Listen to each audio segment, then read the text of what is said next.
Welcome to From Vision to Venture, the podcast for entrepreneurs, dreamers, and changemakers ready to turn ideas into thriving businesses. I'm Neville Solomon, and each week we'll explore the strategies, mindsets, and practical steps needed to start, grow, and scale successful ventures.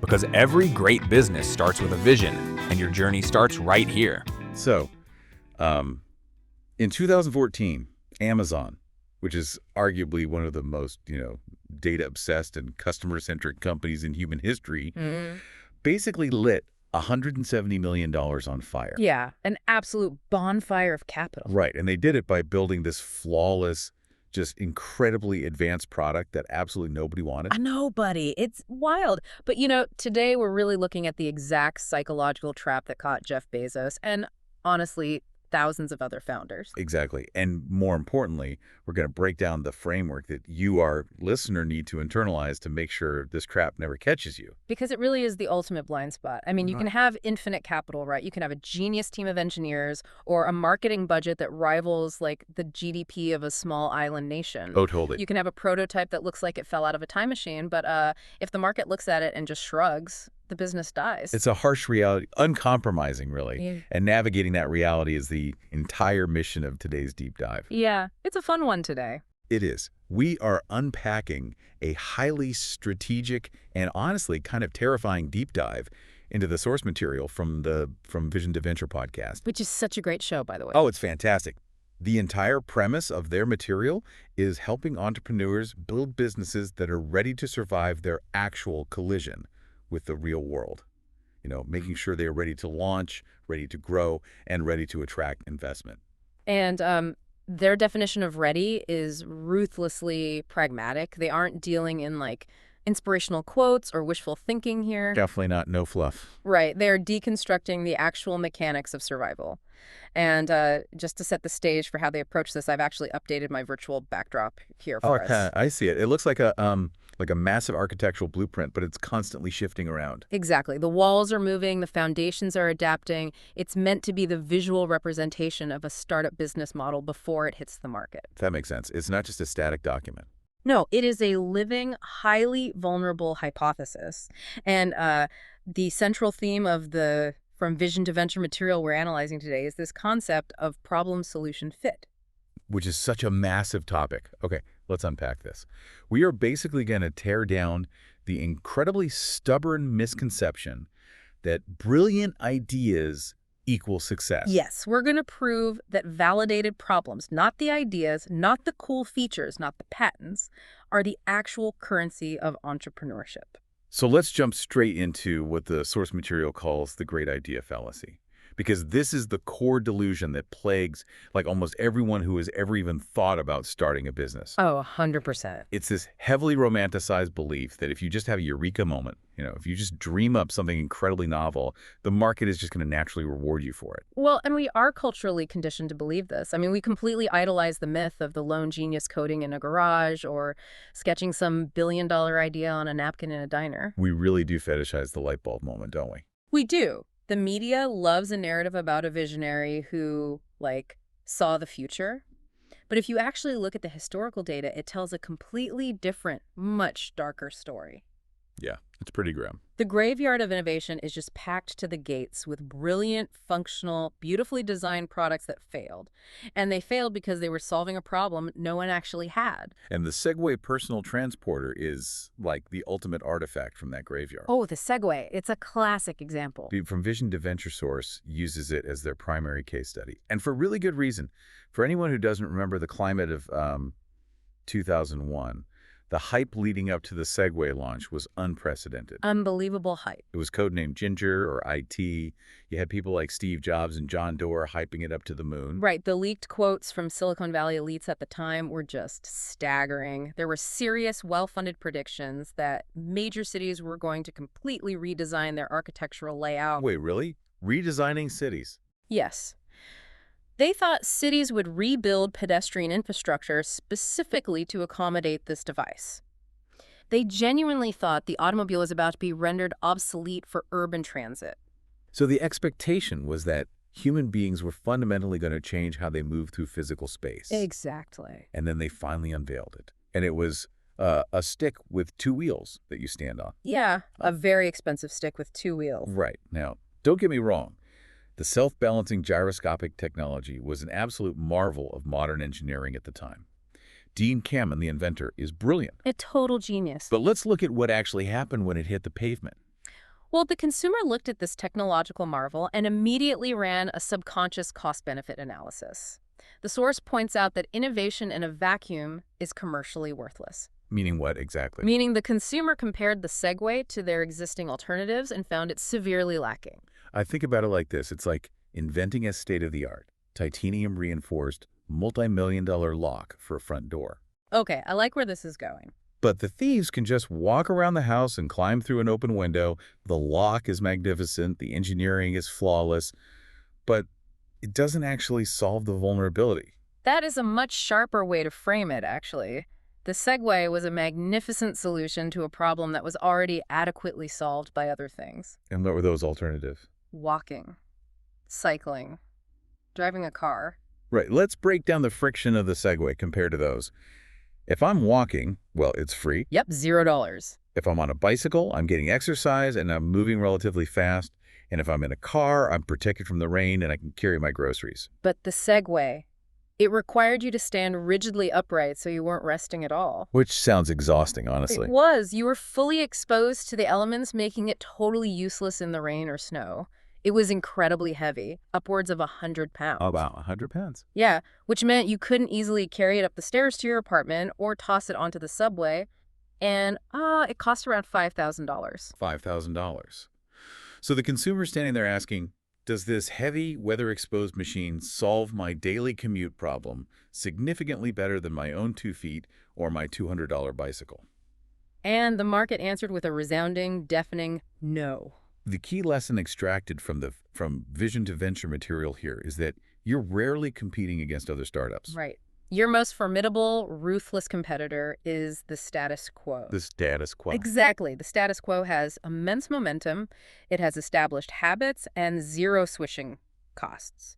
So to convince a human being to change their daily behavior and spend money, your innovation has to solve a significant problem by an order of magnitude better than whatever they are currently doing. Okay, so the Segway was trying to invent an entirely new category of transportation, which is arguably the hardest thing to do in business. But what happens when a company tries this flawed, idea-first approach in a market that already exists? Well, Amazon found out the hard way. Yes, they did. This is the second major case study in the source material. And it brings us back to that $170 million bonfire I mentioned at the top of the show. The Amazon Fire Phone, launched in 2014. This is a complete masterclass in corporate miscalculation, mostly because of who is making the mistake.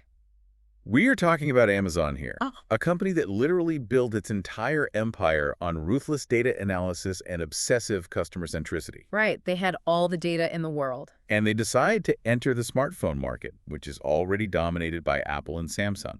They have functionally infinite resources. They spent years developing this phone. And their big hook was this feature called dynamic perspective. Oh, right, the 3D thing. Yeah, it used 4 specialized infrared cameras on the front of the phone to track the user's face, creating a sort of 3D illusion on the screen. I remember that. It was a very cool parlor trick. It was neat. The hardware was highly sophisticated, but the analysis provided in the source text strips away the hardware to look at the actual value proposition. And what was the fatal flaw? The fatal flaw was that Amazon failed to give consumers a compelling reason to endure the massive friction of switching. Ah, the switching costs. Think about the friction of leaving an iPhone in 2014. You are abandoning iMessage. The dreaded green bubbles. Exactly. You are abandoning your entire iCloud photo library. You are abandoning all the apps you've already purchased. The blue text bubbles alone keep people locked in. Amazon was asking users to walk away from an ecosystem they loved and were fully integrated into. And what were they offering in exchange for that massive inconvenience? A screen that looks slightly 3D when you tilted it, and a dedicated hardware button. Yes, the Firefly button. Firefly button.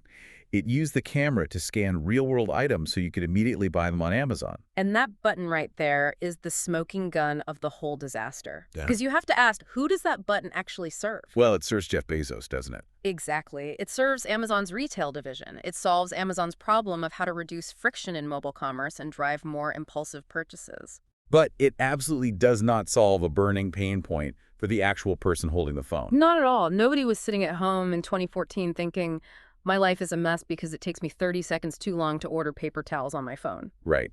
The company felt completely out of touch with the user's actual needs because they were so hyper-focused on their own strategic desires. What's fascinating here is the lesson that come due. From Vision to Venture episode extracts, it's stark. If you are entering a crowded, established market, you absolutely must solve a problem that your competitors have fundamentally ignored or failed to address. You cannot arrive with a gimmick and a selfish feature, charge premium prices, and expect people to undergo the pain of switching. You just can't. And the common thread between the Segway and the Fire Phone is what the source calls corporate hubris. These failures weren't the result of naive, inexperienced founders making amateur mistakes in a basement. No. These products had the backing of some of the largest companies in the world. They had the smartest engineers, they had unlimited capital, they had massive marketing machines. And yet, they still failed. That is the humbling, overarching principle we have to synthesize here. All the capital in the global economy cannot force a market to care about a solution to a problem they do not have. A brilliant product cannot ever compensate for solving the wrong problem. It's just impossible. And this exact dynamic is why the Source episode heavily promotes a specific methodology to combat this fatal flaw. It's a framework they cite called Tikva Pathways. Yes, Tikva Pathways. And it's presented not just as a set of tips, but as a rigorous, non-negotiable sequence of operations. The name itself is interesting, actually. Tikva implies hope or future expectation in Hebrew, but the framework itself is incredibly grounded in cold, hard evidence. They map out what they call their business pathway, and the rule is that problem validation is the absolute gatekeeper. The gatekeeper, yes. It must happen before product development. You are practically forbidden from writing code or designing physical prototypes until this stage is clear. And it must happen before you try to sell anything. And it certainly must happen before you approach a single investor for funding. The logic is pretty unassailable. The perceived value of any solution is always directly proportional to the perceived pain of the problem it addresses. Exactly. If the customer's pain is zero, the financial value of your solution is zero, regardless of the elegance of the engineering. So problem-solution fit precedes all downstream activities. Yeah. Growth, marketing, scaling, hiring, fundraising. It is the absolute bedrock of the entire enterprise. It has to be. I think we need to get very rigorous about this phrase we keep throwing around, though. Problem-solution fit. Right, because it's one of those startup buzzwords that gets tossed out in pitch meetings by people who don't actually understand what it means. Exactly. The From Vision to Venture text explicitly deconstructs this concept into a strict four-part definition. Let's walk our listeners through these 4 pillars of fit because they are sequential and they build on each other. It acts as a diagnostic checklist. If you fail on any one of these square pillars, the entire structure collapses. Okay, pillar number 1. A real problem exists. And the source heavily emphasizes the word real.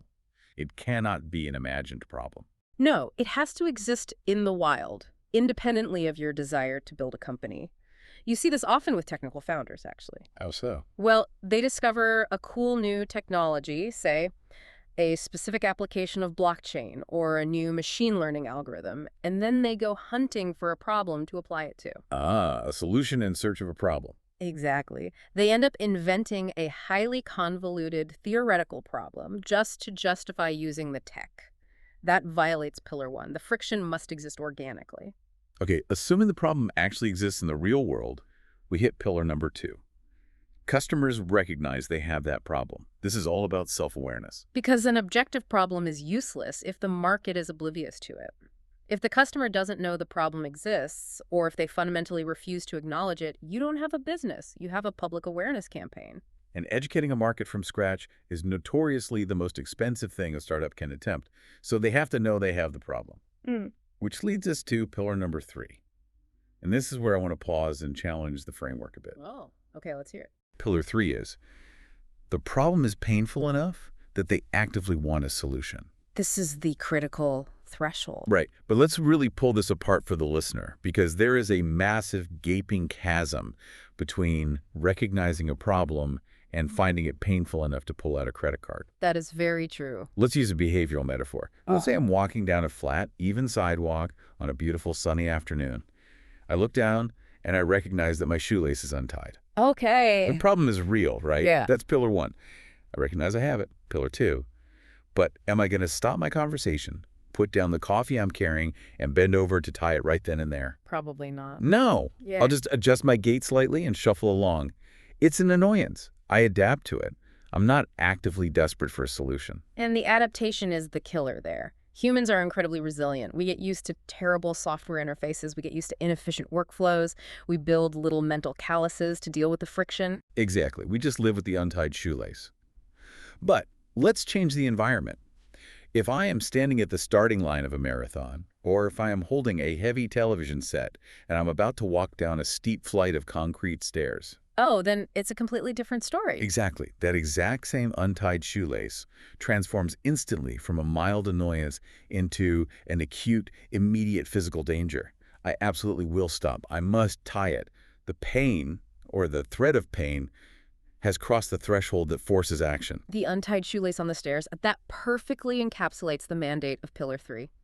The source text is adamant that active want is the minimum viable emotion. Minimum viable emotion, I like that. Yeah, if your target market is just living with the problem, adapting to it, or only mildly irritated by it, they will never endure the friction of buying and learning your new solution. The pain must be severe enough that they are highly motivated to spend their time or their money to make it go away. But wait, I have to throw a flag here and push back on this whole customer comes before product philosophy for a second. Go for it. Because the most famous counter-argument to this entire framework is Steve Jobs and the iPhone. Jobs famously hated focus groups. He really did. He subscribed to the Henry Ford idea. If Ford had asked people what they wanted, they would have said faster horses. Jobs believed customers don't actually know what they want until you show it to them in a finished, polished state. Right. So when Apple launched the iPhone in 2007, people weren't walking around saying, I have this burning pain that I don't have a glass rectangle that does internet and phone calls simultaneously. So doesn't the biggest product success of the century completely invalidate this four-pillar framework? It's a great question, and it's the most common defense used by founders who want to skip validation. But it relies on a fundamental misunderstanding of both Henry Ford and Steve Jobs. How so? Well, it is true that you shouldn't ask customers to design the solution. A customer in 1900 couldn't conceptualize an internal combustion engine, and a customer in 2005 couldn't conceptualize a multi-touch capacitive screen, but they absolutely understood their pain. Okay, so what was the pain before the iPhone then? The pain was severe fragmentation. Think about your pockets in 2005. Oh man, cargo pants were necessary. You carried a digital camera for photos. You carried an iPod or an MP3 player for music. You carried a clunky BlackBerry or a Motorola Razr for calls and terrible texting. And you carried a literal paper map or a printed MapQuest sheet to navigate. Okay, yeah, that was a lot to carry around. The pain was the friction of managing, charging, and carrying 5 different devices. Apple didn't invent the pain of that fragmentation. They observed it. Ah, I see. Jobs didn't ask them to invent the iPhone, but he perfectly understood the immense frustration of dealing with the terrible cell phone carrier experience and carrying a massive tech load out. He validated the problem deeply before he engineered the singular solution. That makes total sense. He solved an existing, deeply felt problem, the chaos of multiple devices, with a visionary hardware leap. He didn't invent a new problem like the Amazon Fire Phone tried to do with mobile shopping. Precisely. Which brings us to the final piece of the diagnostic checklist. Pillar number 4.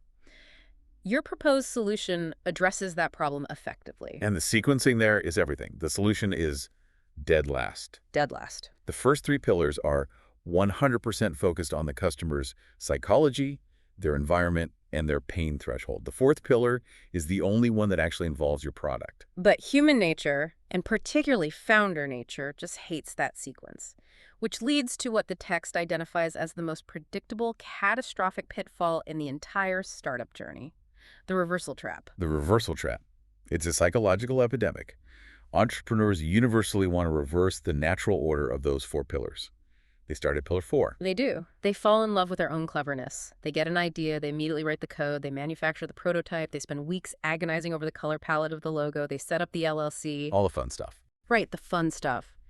And only then, after all that time and money is sunk, do they wander out into the world desperately trying to find customers who will validate their genius. It's exactly like having a highly specific, intricate brass key and spending 2 years walking door to door in a massive city trying to find a lock that it just happens to fit. It is an exercise in total futility and heartbreak. honestly. The correct formula, which the From Vision to Venture episode repeats like a mantra, is this. Customers come before products. Successful founders locate the customers first, they validate the pain deeply, and then they purposefully engineer a solution around those specific validated needs. You find the lock first, then you cut the key to fit it perfectly. To ground this in reality, the source provides a fantastic theoretical scenario that they call the tale of two startups. Let's walk through the hydration app example because it perfectly illustrates the emotional difference between the reversal trap and the correct methodology. It's a great example. Let's put you, the listener, in the driver's seat. Imagine you wake up one morning with a sudden flash of inspiration. You decide you are going to create a mobile app that reminds people to drink water. Because hydration is universally acknowledged as healthy. It seems like a solid premise, right? Exactly. So you take what the text calls the assumption-based approach. This is the reversal trap in action. You think, I forget to drink water sometimes. Therefore, everyone forgets to drink water. I will build an app to solve this. Ah, the classic trap. So you quit your job, or you spend every weekend for 6 months locked in your basement. You code the back end. You design a beautifully animated, highly gamified interface with a cute little water droplet mascot that looks sad when you are dehydrated. I can picture it now. You burn through your savings to pay a freelance graphic designer. You pour your entire soul into this project. And finally, launch day arrives. You push it live to the iOS App Store and Google Play. You tell your family. You wait for the downloads to roll in. And what happens? Absolute silence. The dreaded flat line on the analytics dashboard. Nobody downloads it. And the few who do delete it within 3 days. It is devastating. It really is. And if we analyze the wreckage of that assumption-based approach, we see the true cost of skipping validation. The founder lost 6 months of their irreplaceable time and likely thousands of dollars, all invested in a hallucination. Hallucination. That's a strong word for it, but it's true. They assumed the world cared about tracking water in a dedicated app. They assumed the pain was high enough to warrant a download. But they never actually checked. They built the solution entirely in a vacuum. Now, let's look at the pivot, the alternate reality. The text calls this the evidence-based approach. Okay, let's rewind the timeline back to day one. The founder still has the initial idea, hydration is a problem. But instead of opening their laptop to write code, what do? Here's where it gets really interesting. They leave the building. They adopt the mindset of an investigator. The text says they go out and conduct 50 face-to-face interviews with real potential customers. And by real, we mean strangers. Not their supportive mother, not their best friend. 50 unbiased human beings. And here is where the magic of the TICFA Pathways methodology kicks in. Through the messy, uncomfortable process of talking to these 50 strangers, the founder starts to uncover highly specific, surprising facts. Like what? They realize that everyone is not a target market. They discover that a very specific demographic is experiencing acute pain: corporate office workers. Oh, that insight alone completely reframes the business. It narrows the focus from 8 billion humans to a definable, reachable cohort. Exactly. And as they dig deeper, asking the right questions, the insight gets even sharper. They discover that these corporate workers don't just forget to drink water casually, they specifically struggle to stay hydrated during long, back-to-back intense meetings. Right. They are trapped in glass conference rooms or chained to endless Zoom calls, and they physically cannot get away to refill a water bottle. Furthermore, and this is the absolute goldmine, the founder discovers that these stressed-out workers actively despise the idea of downloading yet another standalone app to their cluttered phones. Because who needs more app notifications, right? Exactly. They want hydration reminders, yes, but they want them seamlessly integrated into the tool they are already forced to stare at for 10 hours a day, their corporate calendar software, Outlook or Google Calendar. Wow. If we pull back and look at the trajectory change here, it is staggering. A single validated insight transforms the entire destiny of the startup. It really does. The founder is no longer building a generic, standalone, gamified water tracking app for the general public.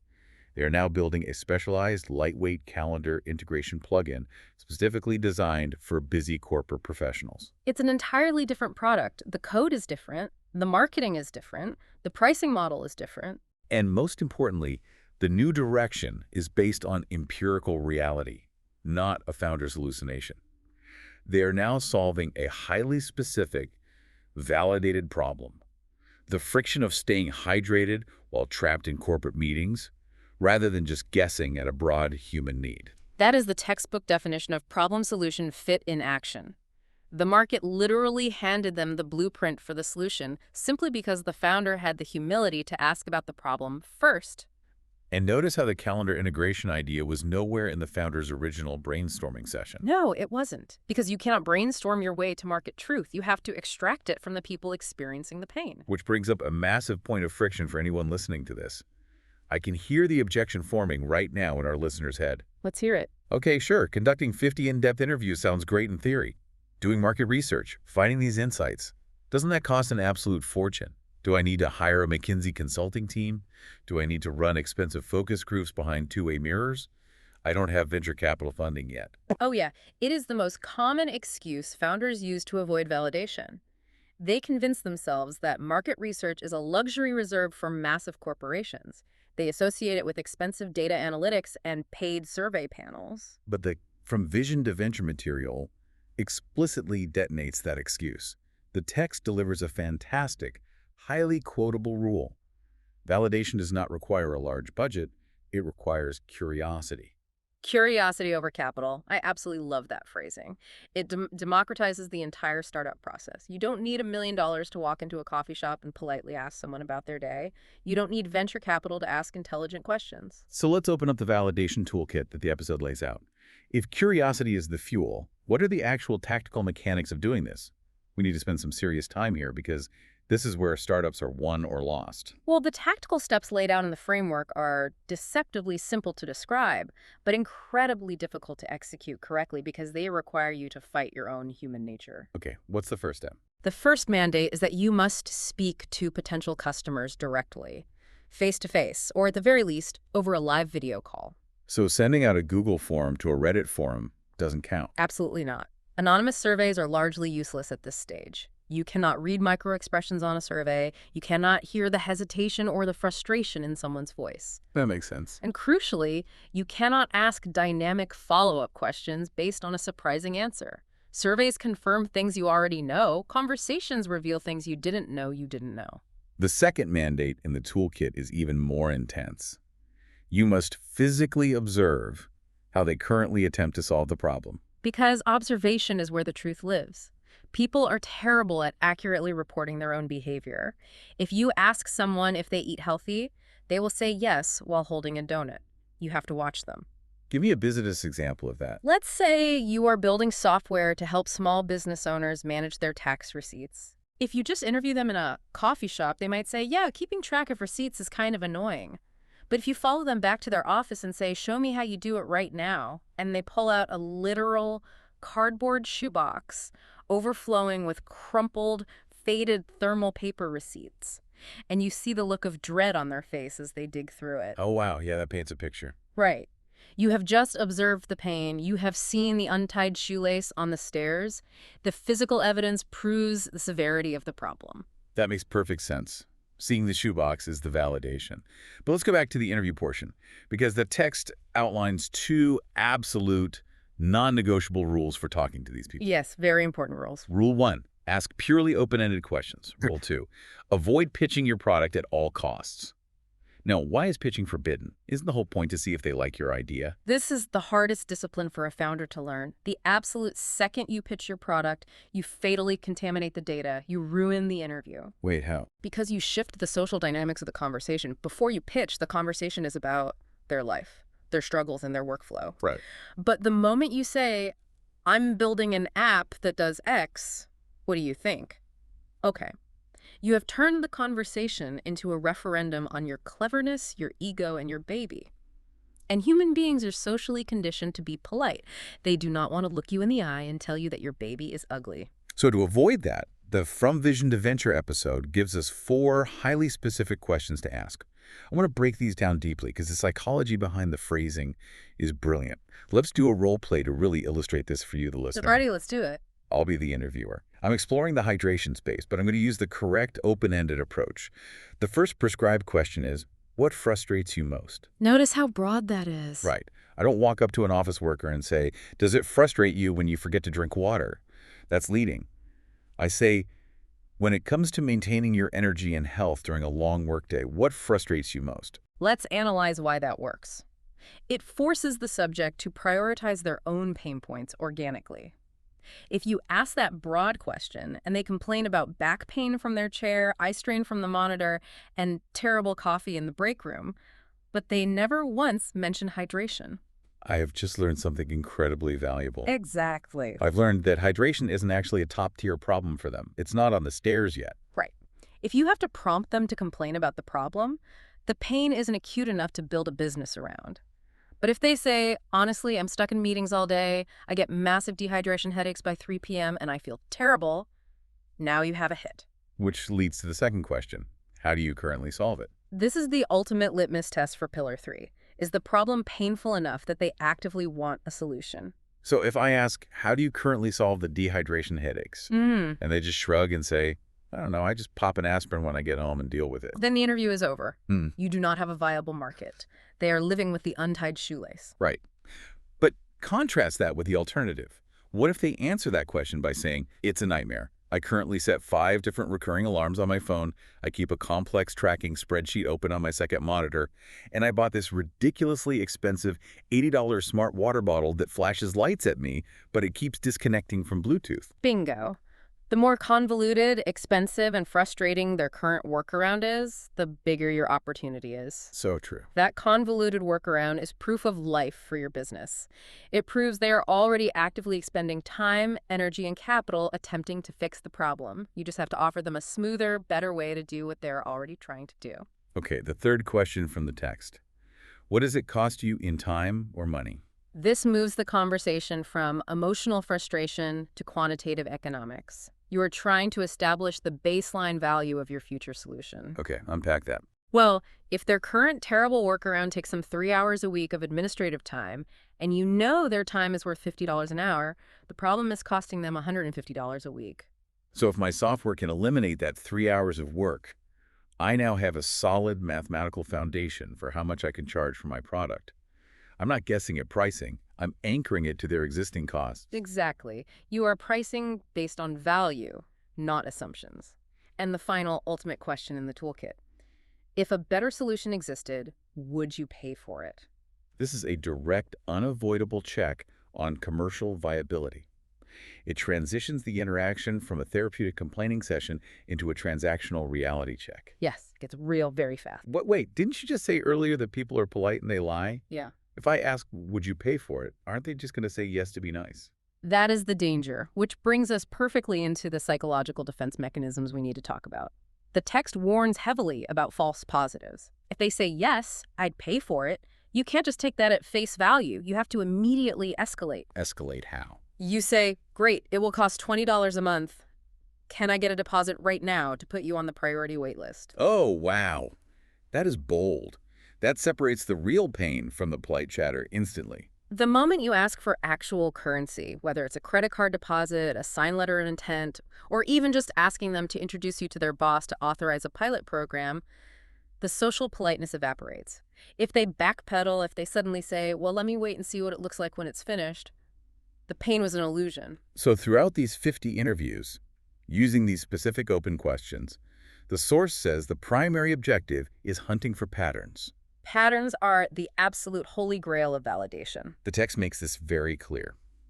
When multiple unconnected people start describing the exact same frustration and they start using the exact same vocabulary to describe their pain, you are striking gold. Because one person complaining about a problem is just an anecdote. It's a data point of one. You cannot build a factory based on one conversation. Definitely not. But when 30 out of 50 people independently complain about the friction of staying hydrated during back-to-back Zoom calls, that is no longer an anecdote. That is a validated, statistically significant market segment. The core mantra of this entire section, the concept that must be hammered home, is that the sole purpose of validation is gathering hard, empirical evidence.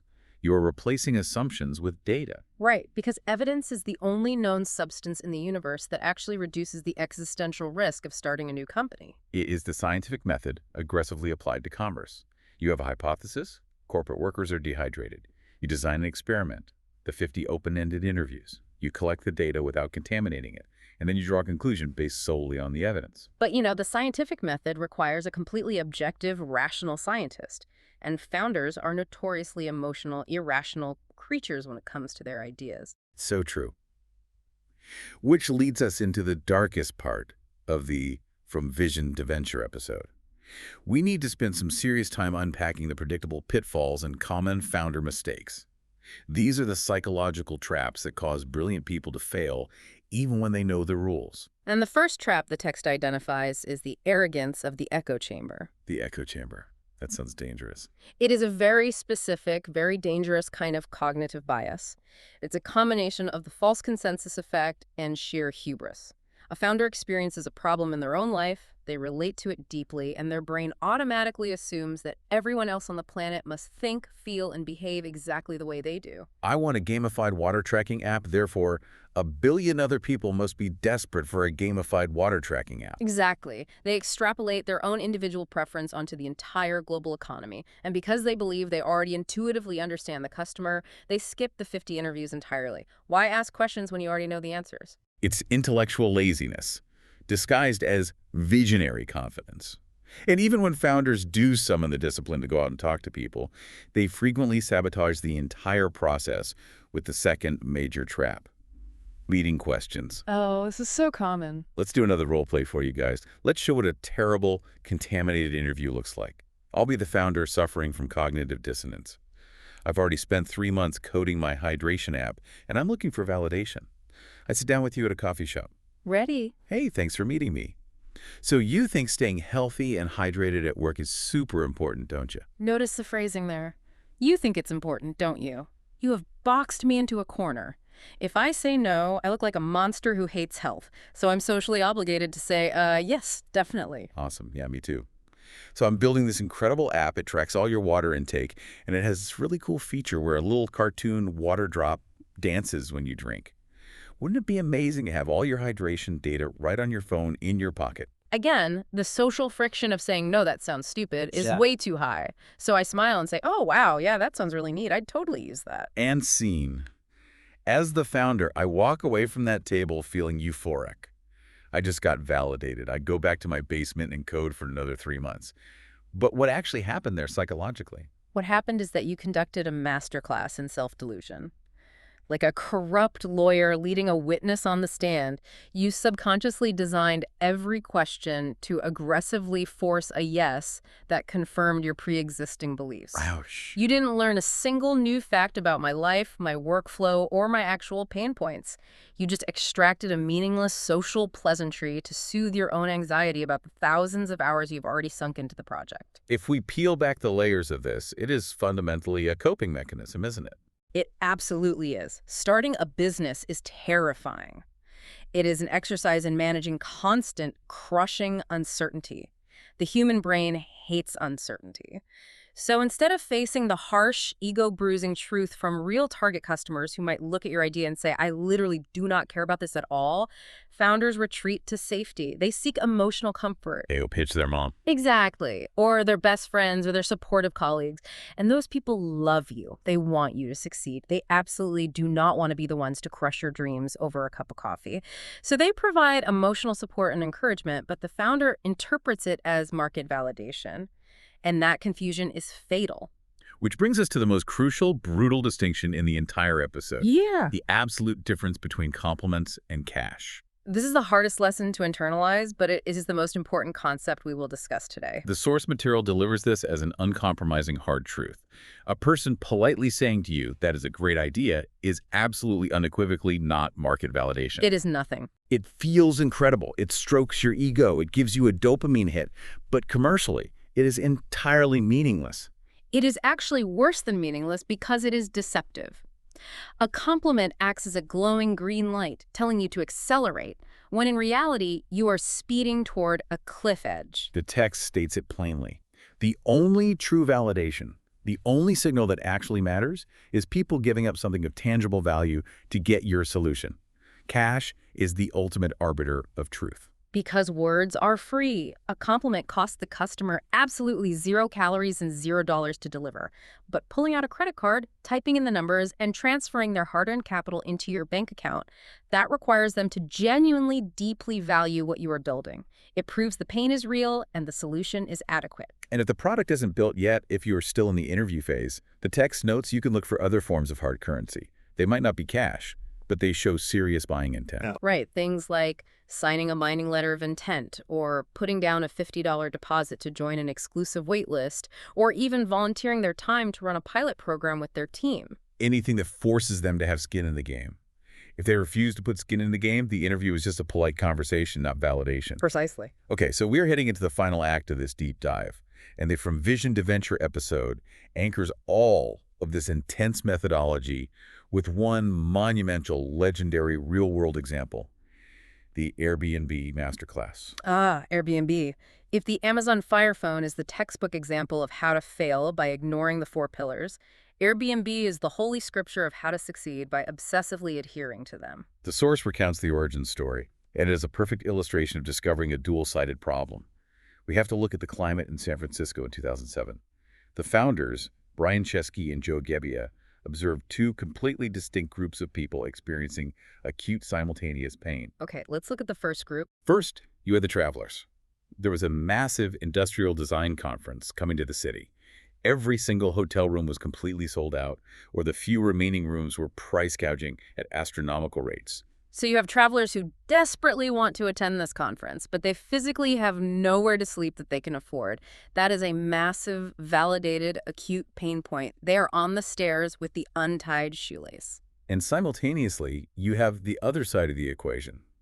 Chesky and Gebbia themselves, along with thousands of other local San Francisco residents, were staring down aggressive rent increases in one of the most expensive cities on Earth. They were struggling to make ends meet, yet they had empty space in their apartments. That is the second acute pain point. The desperate need for short-term supplemental income to avoid eviction, combined with underutilized real estate assets. So you have 2 distinct groups with intense pain, but here's the genius part.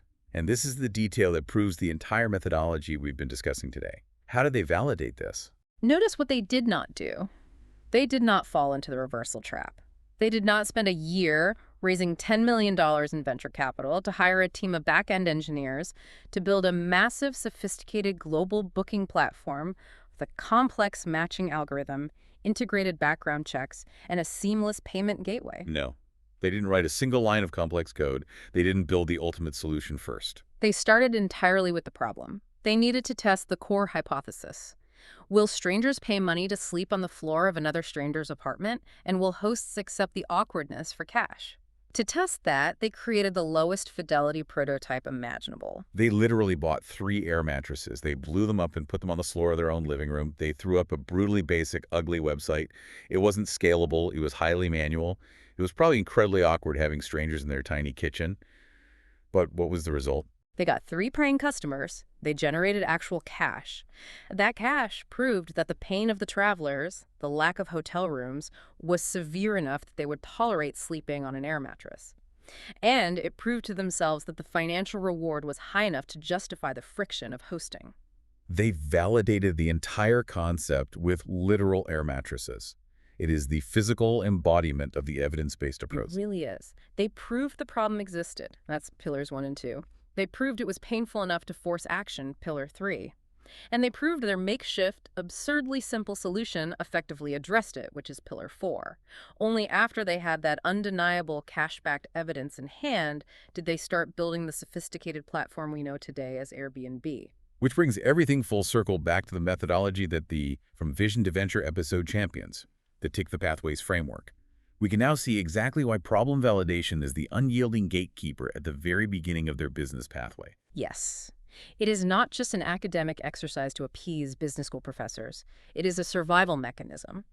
By enforcing the discipline to validate the problem deeply before you build, you drastically mathematically reduce your risk of catastrophic failure. You aren't building blind in a basement anymore. It fundamentally changes founder psychology. It improves decision-making because you are suddenly relying on empirical data from the market instead of your own emotional intuition or your ego. And ultimately, it grants the entrepreneur the greatest gift of all, genuine confidence. When you know mathematically and evidentially that the demand for your solution already exists, the entire process of building, marketing, and securing funding becomes infinitely easier. You're chasing the boulder downhill. So we have covered a massive amount of conceptual ground today. We've dissected the spectacular failures of the Segway and the Amazon Fire Phone. We've explored the tragic tale of two startups with the hydration app. We've role-played the intricate psychology of open-ended questions and avoiding the false positives of polite compliments. And we've looked at the beautiful manual validation of Airbnb. Right. So let's synthesize the core closing thoughts of this deep dive into from vision to venture material. The overarching message is equal parts a dire warning and a massive invitation. It is a plea for operational discipline. Before you drain your life savings, before you max out your credit cards or take out a second mortgage, and far more importantly, before you invest thousands of hours of your precious, irreplaceable life into building your grand business idea, you absolutely must ensure that you are solving a genuinely mattering problem for a specific group of people. That is the foundation of reality. Because, as the text explicitly states, and history confirms over and over again, brilliant ideas do not build successful businesses. Validated customer problems build successful businesses. The source's final call to action is one that every founder needs to internalize. Keep learning, keep validating, and keep building businesses that create real, measurable impact. If you follow this rigorous process, you ensure that you are truly startup ready, business ready, growth ready, and funder ready. You won't just be walking into a pitch meeting with a pretty slide deck. You will be walking in with a proven, validated economic reality. To everyone listening, thank you for taking this deep dive into the vision to venture material with us today. We know this methodology is heavy, it is counterintuitive, it challenges your ego, but internalizing this framework is literally the difference between building a sustainable empire and becoming just another forgotten statistic in the startup graveyard. And as we wrap up, I want to leave you with a final lingering thought to dissect on your own. Take out your phone right now, look at the apps on your home screen, or think about the physical products you use every single day. Now that you intimately understand the 4 pillars of problem-solution fit, can you deconstruct those successful companies? That's a great exercise. Can you identify the exact acute pain they validated before they wrote their first line of code? What untied shoelace on a flight of stairs are they fixing for you? That is a phenomenal analytical exercise. But more importantly, the truly provocative question is this. If you are sitting on a business idea right now, an idea you are fiercely protective of, an idea you are convinced is going to change the world, are you brave enough to stop building today, put your ego completely aside, and go interview 50 strangers tomorrow? That is the ultimate crucible.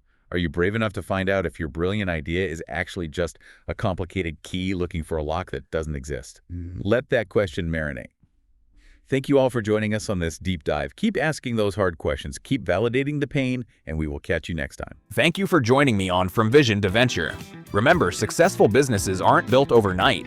They're built through clarity, consistency, and the courage to take the next step. Every entrepreneur starts with a vision, but it's intentional action that turns that vision into a venture.